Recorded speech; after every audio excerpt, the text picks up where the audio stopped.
जब माँ को ज्ञान मिला उस समय लौकिक पिताजी विदेश गए हुए थे।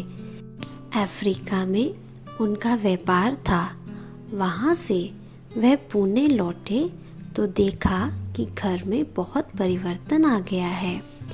जब व्यापार अर्थ पिताजी को वापस अफ्रीका जाना पड़ा तो उन्होंने सोचा कि परिवार को छोड़कर जाना अच्छा नहीं है, साथ में ले जाएंगे। परंतु बच्चों की पढ़ाई की बात आई तो पिताजी सोच में पड़ गए, क्योंकि उस समय वहाँ शिक्षा क्षेत्र में उतनी प्रगति नहीं हुई थी। उन्हीं दिनों पिताजी को लंदन से निमंत्रण आया कि आप अपना व्यापार यहाँ आरंभ कर सकते हैं। पिताजी का कपड़े का व्यापार था। लंदन का निमंत्रण उन्हें पसंद आया। उसी वर्ष जब लंदन जाना तय हुआ तो उस समय दादी जानकी जी पूना में थी। माताजी ने उनसे पूछा कि वहाँ कोई सेंटर आदि नहीं है, क्या करें। तब दादी जी ने कहा कि चलो बाबा से पूछ लेते हैं।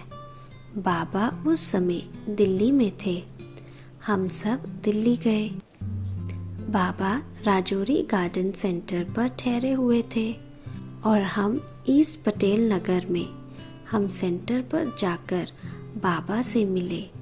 मम्मी ने बाबा से कहा, बाबा मेरे लौकिक पति मुरली भाई पूरे परिवार सहित लंदन में घर बसाना चाहते हैं। वहाँ सेंटर नहीं है, क्या करें।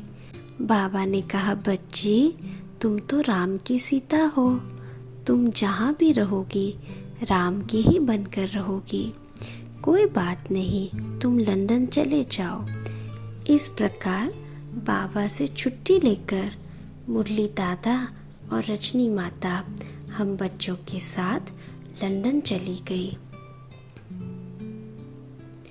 लंदन जाने के बाद मधुबन से नियमित रूप से पोस्ट द्वारा हमारे घर पर मुरली आने लगी। वहाँ कोई सेंटर या ईश्वरीय सत्संग ना रहने पर भी रजनी माता की दिनचर्या वैसी ही चलती रही जैसे पूना में चलती थी। रोज़ अमृत वेला उठकर बाबा को याद करना, स्नान आदि करके मुरली पढ़ना, गुरुवार और सोमवार के दिन बाबा को भोग लगाना आदि आदि। वह अपनी ईश्वरीय पढ़ाई के साथ हम बच्चों को भी ज्ञान सुनाती थी, मुरली पढ़कर सुनाती थी और साथ में बिठाकर योग कराती थी। उस समय छोटे होने के कारण हमारी इन सब में उतनी रुचि नहीं थी, परंतु माँ कहती थी इसलिए मान लेते थे। भोग की बात आई तो मुझे एक घटना याद आती है। जब रजनी माता पूना में थी उस समय सेंटर पे सुंदरी बहन रहती थी। बाद में वह सेवा करने बेंगलोर गई। वह संदेशी भी थी। उन्होंने रजनी माता से कहा कि बाबा आपका भोग स्वीकार करना चाहते हैं। रजनी माता ने कहा, ये तो बहुत खुशी की बात है। इस गुरुवार का भोग हमारा होगा।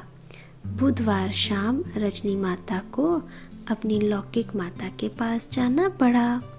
रात वह वहीं रुकी। भोग के लिए उस दिन शाम को वहाँ के एक भाई से फल मंगवाया। उस भाई को पैसे देने के लिए रजनी माता आगे बढ़ी तो उनकी मम्मी ने पैसे नहीं देने दिए। बच्ची को माँ कैसे पैसे देने देगी। रजनी माता की माता ने अर्थात मेरी लौकिक नानी ने ही पैसे दिए। अगले दिन क्लास में भोग लगाया गया। संदेश में बाबा ने कहा, ये भोग रजनी बच्ची का नहीं था। रजनी माता आश्चर्य में पड़ गई, क्योंकि उन्होंने ही फल लगाकर सेंटर पर दिया था।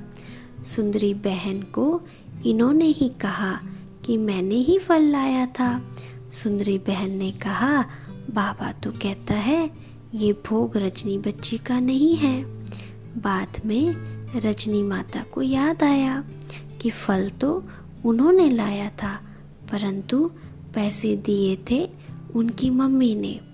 इस प्रकार संदेश द्वारा बाबा ने बच्चों को कर्म की सूक्ष्म गति भी समझाई।